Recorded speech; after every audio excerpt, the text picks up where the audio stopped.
My name is Sylvia Moore. I came to Oregon State in 1966 and moved into athletics in 1972. I was coaching gymnastics, and I coached basketball the first couple of years I was here because we alternated nights in the gym. I was able to do both, and then as both programs grew, I went to gymnastics. Didn't become athletic director until the mid-70s. Swore I'd be the first woman to last more than 2 years in that job, and I did. There wasn't much in the way of girls and women's sports when I was growing up. We had Girls Athletic Association or Girls Recreation Association that basically played half-court basketball. We went to what they called sports days, where you didn't necessarily compete with other people from your school. They mixed up the teams because it was as much a social event as it was a competitive event. But when Title IX came along in '72, we began to see some really major changes, and didn't always go as fast or as smoothly as we'd hoped it would. It ultimately ended up into the opportunities that young women have today.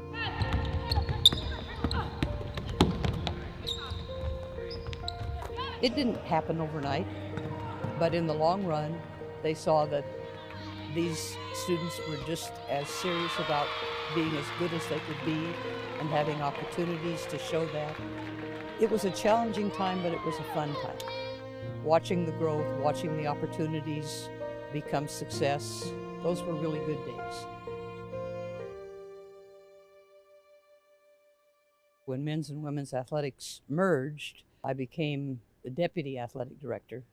There were some interesting challenges at that time. When you take space that had been somebody else's space for a long, long time, there's going to be some pushback. So we had to work to get together and to do things and to reach a compromise that enabled us both to do our jobs. And pretty soon, the acceptance began to grow, and now there's no question.